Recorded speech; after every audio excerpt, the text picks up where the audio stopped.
Today, we're diving into what it really takes to go bigger in your career.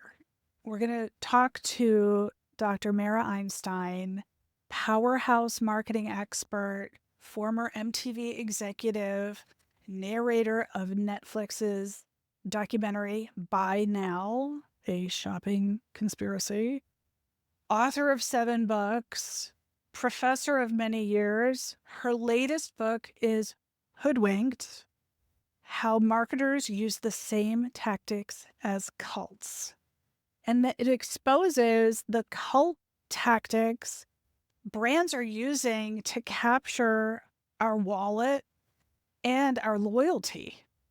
And in this book, she took a different approach than her previous books, strategically seeking an agent and a traditional publisher as part of her career growth path. And we're going to talk about how she built her marketing strategy, how she developed her branding and why, how she expanded her outreach to take her work and her message to people who needed to know it, but she wasn't in front of them yet. If you're looking to scale your career, or you're thinking about your encore career or a career pivot, you don't want to miss this conversation, because Dr. Mara Einstein, she knows what she's doing, and she's been methodical and one of my favorite clients ever. But, she knows her poo, and you need to know this. So without further ado, let's welcome Dr. Mara Einstein. Welcome, Dr. Mara Einstein. I cannot wait to ask you so many questions, because we have known each other since a few years now, when you said, I know that I want my next book to be bigger and to go bigger, and you were planning your next 20 years in your career. Yeah. So I'm going to ask you some questions about the book, Hoodwink. Here it is. Look at us. Which, you went through so many different titles for this book. I love it. And I'm going to ask you about your particular challenge, because you've written so many books before this one. So Yeah. This is not your first rodeo and ticket to the dance. Right. Like, been here, done that, been a speaker, always been a badass. So when it comes to the book, let me ask, because I'm sure people are on their edge of their seats, pulling over in their cars. What is a mistake you see people making when it comes to recognizing that the marketing tactics that they think they are seeing and that are overt are actually manipulating them? Wow. Okay. So I think one of the biggest mistakes that people make is that they think that they can't be taken in. They think that everybody else can be taken in, but it's not going to happen to them. And in media, we talk about this as the third person effect, which is, that marketing affects those people, but it doesn't affect me. And it also comes in around in the same idea as cults and marketers target people when they're at their most vulnerable. So no marketer is going to be able to get you to fall into their trap when you're feeling great about yourself, when everything's going wonderful in your life. It's when you're tired, or you're depressed, or you've just had a bad breakup with somebody, or any one of those kinds of things, that somebody, either a marketer or a cult, is able to come in and get you to believe things that you might not otherwise believe. And one of the ways that you might even think about this, a simple thing as a way you might think about this, is that, when do you pick up your phone and start engaging with it? After you've had a really long day, you're really tired, you've cooked dinner, the kids are doing their homework, or you put them in bed, or whatever it is, and then you sit down and engage with your phone. That's when you're exhausted. That's when you're least likely to pay attention. That's when you're most likely to be drawn in to the kinds of tactics that marketers use in order to get you to spend more money. That is a wake-up call for me of, that's not a time to pick up your phone. I need a different routine once I slam dunk the kids. Please go to your room and don't ransack the kitchen while I'm Mhm. asleep. That's not Mhm. cool. When we were working and developing your book proposal and your querying strategy, I became increasingly horrified as I learned how easily brands and companies are steering us this way and that way, especially when it comes to voting and religion Mhm. and what bank you choose, but Mhm. also our children, Mhm. because my daughter is 14 and she has to have it, whatever it is. Her shoes were not white enough. And I said, stop wiping your shoe with your other shoe. That's how you stop getting dirty shoes. But the kids, especially with major identity purchases like clothes or universities, Mhm. one big epiphany I had, well, it wasn't my epiphany, it was you sitting me down and saying, this is actually how colleges work, is that colleges put our kids on email and direct marketing mail campaigns early, like eighth and ninth grade. Right. So I created a false email account for my son, who's now a junior in high school, Yep. and he's an athlete and super fast. I mean, that is related to being on track and football, because the most expensive colleges have the most delicious marketing creative. Mhm. I mean, Mhm. eye candy, gorgeous collateral, brochures, and Right. those are the first ones to Right. show up. Right. So, because you told me that, I now grab things out of the mail so that he Ooh. doesn't even see them. Ooh. The thing is, I think that most people don't realize is that the chief marketing officers at colleges and universities now come out of corporate backgrounds. And so, I mean, it used to be most of the people that existed at the administrative level in universities come out of the faculty ranks. They didn't come out of Pottery Barn. They didn't come out of General Mills. And so now, because colleges have become so competitive, they have to use the kind of marketing tactics that are used for consumer purchases. And so, you and I have been around long enough that we have engaged with these kinds of things, but our kids, yeah, they're savvy or they think they're savvy, but not to the same extent that you and I, who've been dealing with this for a long period of time. And so the other issue that happens is that when you're talking to adolescents and teenagers, you're talking to people who haven't solidified their identity. Never mind that their brains haven't finished developing, Right. but they haven't solidified their identity. So the thing that's going to get them is, what is the school that's going to say something about me? Not just about me, but it's going to tell everybody else who I am. Right. And that way you get to wear that badge of honor of, Right. now I am defining who I am Right. by the college that I've chosen or Yes. not chosen. Yeah. And the schools don't make it any better. I mean, I'm not even talking about the colleges. I'm talking about the high schools, because the counselors come in and they support the kids going for the higher level schools. And then the sporting the idea that, you're allowed to wear the swag down the high school halls.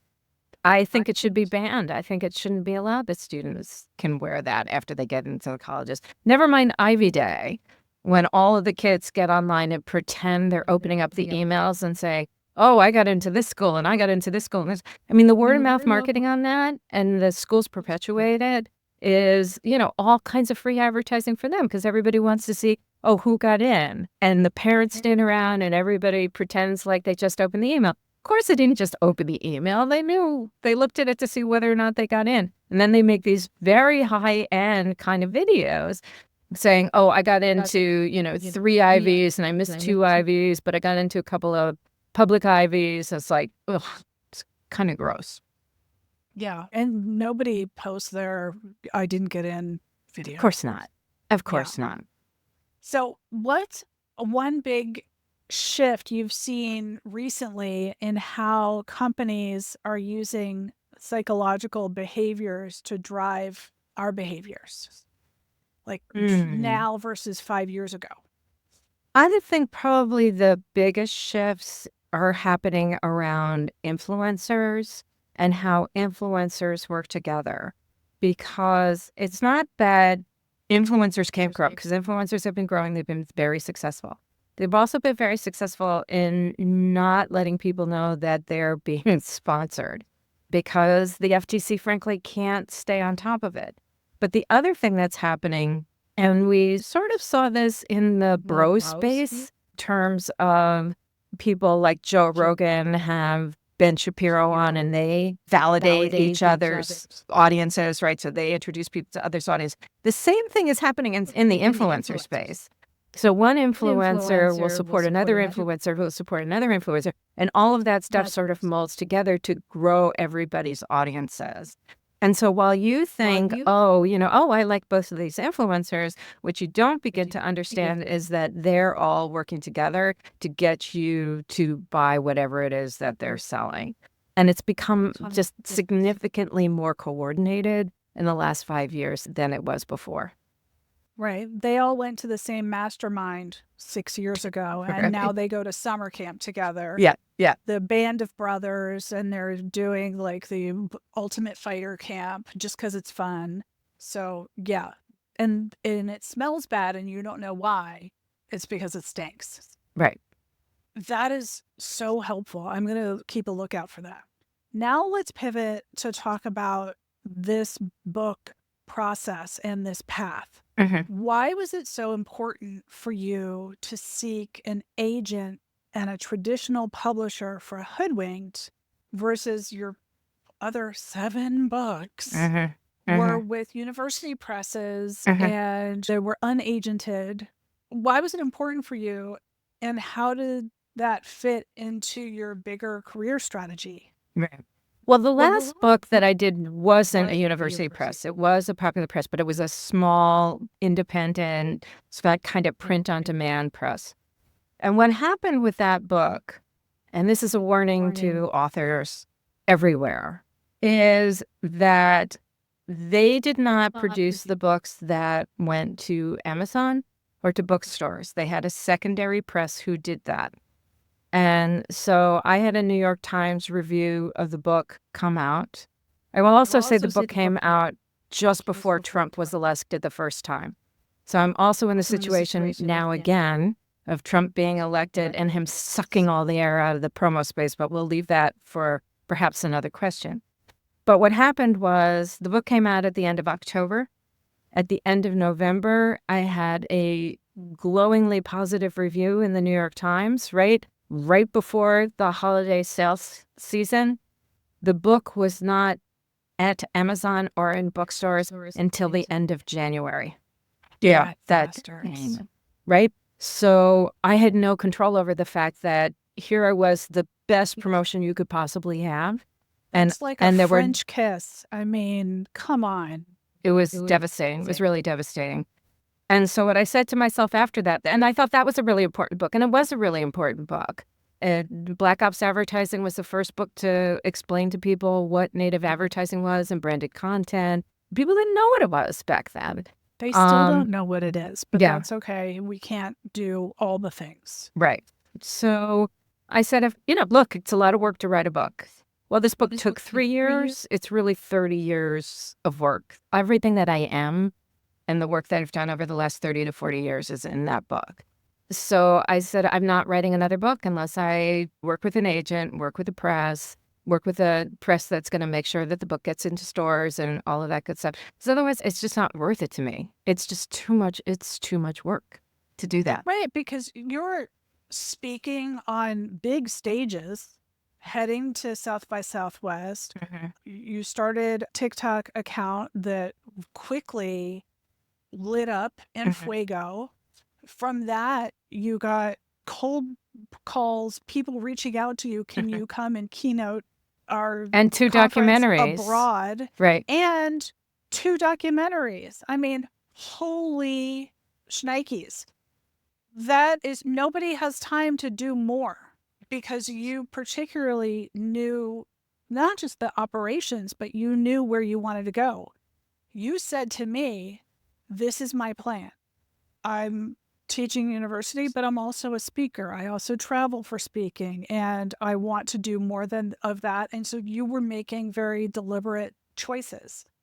Now, what's a mistake you see academics making when they're trying to level up their careers or expand outside of, maybe just tenured, Mhm. especially after 50? Because I feel like there's some sort of breaking point where Mhm. they've been department head Right, right, and they're thinking, I don't want to teach 4 classes every semester for the right, next 20 right, years. right.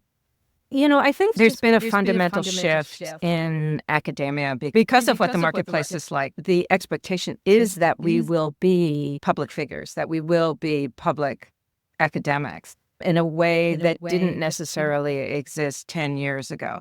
And it's because the universities need the promotion, frankly. Now, my university, which I won't mention, but you can look up very easily, has really terrible promotion, and they have not been helpful to me at all. So one of the things that I would say about academics is you need to learn how to be your best mouthpiece. You have to learn how to promote yourself better than anybody else. Because unless you're working for a really large academic institution, they won't have the bandwidth to promote you other than to repost the stuff that you've already gotten for yourself. I would also recommend, trying to, and for a lot of academics, this is a difficult shift. Stop trying to write for academics only. I mean, for me, and this has always been my situation, I never expected to go to the Ivy Tower and only talk to other academics. I never, ever, ever, ever, ever wanted to do that. And my feeling is if we're going to do this research and not take it out into the world, then, kind of what's the point? The point is for us to take our understanding and our learning and bring it out to people so they can actually use it, which was part of the reason why, frankly, I joined TikTok, was that I knew that not everybody was going to go out and buy my books, but they should, but not everybody can afford to. Or they might be exposed to the book and they can go to the library and pick it up.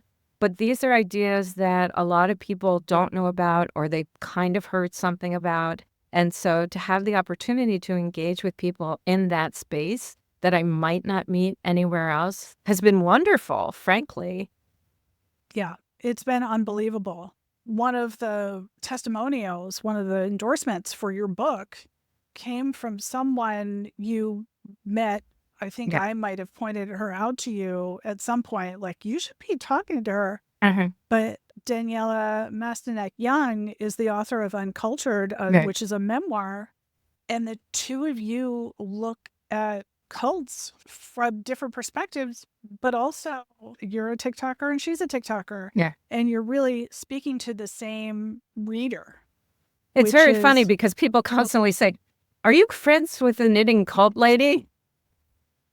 you are Yes, I now. am. Yes, in fact, I Yeah. am. Yeah. Yeah. The fact that you made that shift, what is a shift you made in your marketing and branding strategy, your approach this time compared to your previous books? I made the mistake of creating. Now you have to remember, I wrote my first book in, oh my God, 21 years ago, 2004. And I think it was my second book that I made my first website for. And so what happened is every time I wrote a new book, I created a new website. It was just like wrong. So the other thing that happened too is every time I wrote a new book, people knew me for the book, that book. But I started my career being a policy wonk. Then I wrote a book about media and religion. Then I wrote a book about cause marketing and corporate social responsibility. Then I wrote a book about marketing, stealth marketing. So every time another book came out, I was like, who is this person? So I had to take a step back and say, okay, what is the umbrella idea of who I am and all the work that I've done over the last 20 years in terms of my writing? And so that became deceptive marketing. And it's interesting, by the way, I have to talk about it because I don't necessarily want to say I'm an expert in deceptive marketing because then it sounds like I'm an expert in telling people how to do deceptive marketing. And that's not what I want to come across as. I'm an expert in helping you detect deceptive marketing and how to protect yourself, your family, your pocketbook, your mental health against deceptive marketing. And so it also became a question of, is it, am I Mara Einstein? Is it Dr. Mara Einstein? Is it Mara Einstein, PhD? And so all of my socials are Dr. Dr. Mara Einstein, because the name's so good. Seriously. I mean, if you have a PhD and you're not using doctor, I challenge you to send me an email at allison@lanelit.com and tell me why. Yeah. Because if you're a dude, you're using doctor, even when you're a chiropractor, which is not even a real doctor. Sorry, chiropractors. So if you've earned a PhD and you're saying, well, I don't know, and you insist on going by your first name, I will flick you in the forehead because you deserve it and you are a doctor for the love of Pete. Right. So then on the website, I was able to say, under that umbrella of deception, I talk about religion, I talk about politics, I talk about purpose washing, I talk about education, I talk about brand cults, and I'm sure I'm missing one. But there's six things. I have free downloads for people if you want to go into all of those. Oh, higher education. I guess that's the one I missed. So if people want to understand sort of the top lines of what are the basic hoodwinked ideas or the basics behind the marketing of that area, what are the tactics in terms of you being hoodwinked in that space, and what are the things that you need to know in order to be able to protect yourself against that? That's perfect, because you did have to rise above all the different books. Like, you are not your book, you are the brand, and your book is one product. Right. And you've done such a expert job because you are a media marketer and you do know messaging. So you've been able to land on that marketing statement, that brand statement of, I'm an expert in detecting deceptive marketing practices and helping you protect yourself and your family and your pocketbook and your mental health. But I would also, I also recommend that people work with other people on that, because even as a marketer, one of the hardest things to do is brand yourself. It is. That's why I have a job, because no one sees themselves as the huge, big effing deal that they are. They always are thinking like, well, there's a different, I wouldn't call myself an expert or whatever, and we can get into that later, but it is boring. And whoever you are, your humility is boring me. So one of the things that aspiring authors are told is you've got to build your platform. But God. What is a common myth people believe about building their platform? And why is it holding them back? Let's just call a spade a spade. Okay. I had people say that to me. I wanted to punch this person in the face. I really did. And I'm not a violent person overall. But here I am coming with 25 to 30 years of marketing experience. I haven't built a platform because I was a little busy writing the book and, having an academic career. Being a global expert. Right. And, all that kind of stuff. I promise you, I can figure out how to build the platform. And they're like, no. If you don't have the platform, you can't go. It's like, shut up. And so when I found my agent, that was not a problem for her, because she said, well, you'll do that over time. I said, it kind of reminded me of when I was pregnant with my daughter. And I had people say to me, oh, you'll never finish your PhD because you got pregnant. No, I will finish. I will have my daughter and I will get a PhD. And yes, I did both. Of course you did. When people tell you those kinds of things, it's a simple excuse for them to say no to you. Don't take that as a no. And I remember this is really good advice, particularly for women. So I also have an MBA in addition to a PhD. Of course you do. And one of the things that they taught us in negotiations is that when men are negotiating and they hear someone says no, what they hear is, you haven't gotten from me what you need to hear yet. They don't hear no. When women are told no, women hear no and walk away. So don't do that. Don't do that.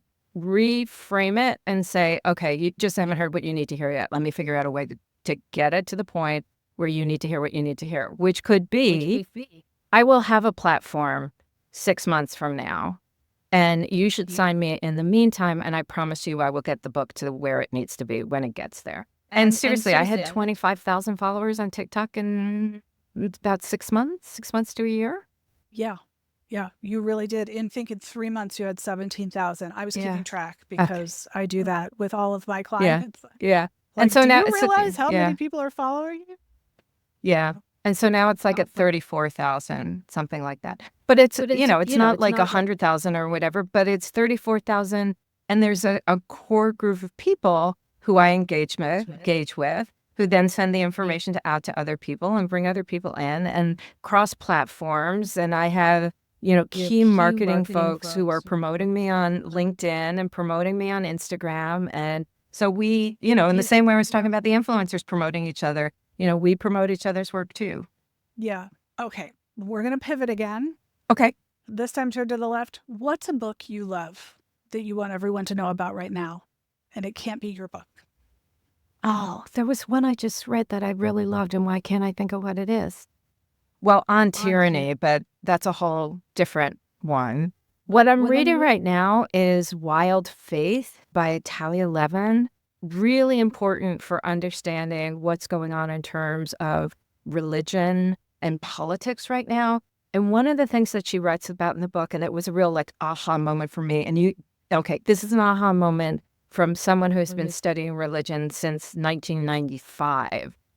And what she talks about is that what people don't realize is the evangelicals and the hardcore religious people here in the United States, when they think about the devil and Satan and all, they believe it. So while some of us may poo-poo that belief system, they really believe it. And when you believe that at that level, that helps explain a whole lot about what's going on in terms of our politics right now. Because for them, it's not just about putting a certain person in office. It's about putting a certain person in office in order to be able to fight the devil. Now, that's a whole nother level of crazy. That's a whole other level of crazy. I hope that fairies are real, but also, I sort of know that they're not. It's not all Republicans and it's not all evangelicals, but it is like 14% or something of the population, which is enough to swing the vote. Holy poo. Yeah. No, it's a shock. It's shocking. Yeah. Okay. 2 more things. Before we call this podcast complete, what's one thing you want to leave people with? 1, you don't have to spend money. 1, you don't. And probably you're spending a lot more money than you need to because you are getting wrapped up into the technology, particularly as it relates to social media.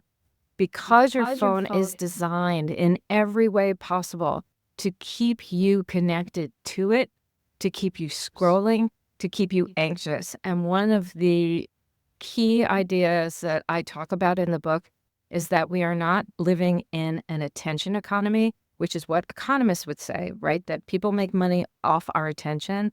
What I argue is we live in an anxiety economy. It's not enough to get our eyes connected to your phone. It's to get us ginned up and enraged to a point where we continue doom scrolling, and then we continue to get anxious, and then we push a button because that anxiety needs to be released. So remember that every time you go online, social media isn't about giving you information. Social media is about selling advertising. Great warning.